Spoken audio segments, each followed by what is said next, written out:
All right, back for round two. We'll switch to the other side of the ball and look at the matchup of that LSU defense when they go up against Aaron Murray and the Georgia offense. Aaron's a guy that, it's funny because LSU saw Tyler Wilson last week, and Tyler had been pretty outstanding consistently throughout the season, saved the Alabama game. Aaron's a guy that kind of can run hot and cold, but man, when he gets hot, I would probably call him the best quarterback in the SEC when he's on that level. But on Saturday, he'll go up against a pass rush like he probably has never seen before because he hasn't seen Alabama, and I think LSU is probably the best one in the league. Alabama would be a close proximity, but hadn't seen any pressure like that. And after you saw LSU get 5 sacks against Arkansas, they've just been a terror all season long. That offensive line, which started slow this year but has gotten a little bit better with a couple of veteran players, Ben Jones comes to mind, they're going to have to do a good job of staying in front of a lot of great pass rushers, both guys that have their hands on the ground, and then the Ron Brooks and Tyrann Mathieu of the world that really get in and wreak havoc in the backfield and cause a lot of problems. So if Murray gets some time, look for him to throw more often than not to Orson Charles. I mean, he'll hit some wide receivers, and they have some good ones, but Tavares King, obviously, got a converted walk-on, and Michael Bennett, who's been very good for him here down the stretch. There's a couple other targets that have been very good. The newcomer, Malcolm Mitchell's been very strong. He's come back from injury.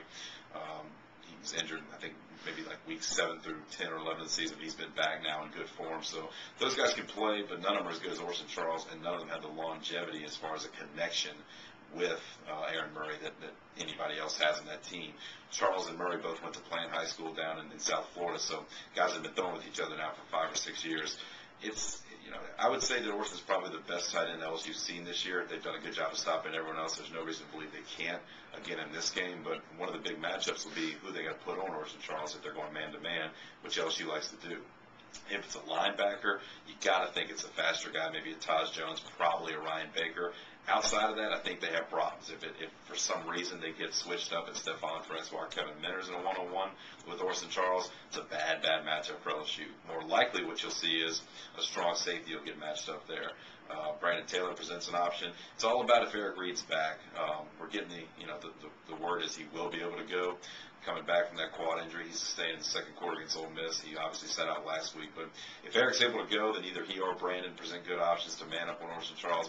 If not, maybe Tyrann Mathieu gets back there again. You can see him have some shots at a much bigger, taller player, but that hasn't stopped Tyrann in the past. So be interesting to see what they do with that tight end situation. Also be interesting to see what happens with Georgia at running back. It looks like, again, like Eric Reed probably is supposed to play, it looks like Isaiah Crowell, the freshman running back for Georgia, is going to play. The team's leading rusher, probably the best young back they've had since Noshawn Moreno in Athens. So what else you can do corralling him is going to do a ton, because if they can really stop the run and make it a point of emphasis where Georgia has to pass, then they can pin their ears back. A long, long game for Georgia, even though it's in the Georgia Dome. So those are some things to look out for, and be sure to keep it here at BBI.com. We'll have all the live game coverage you need, both on the message board in the back and a live game blog here on the homepage.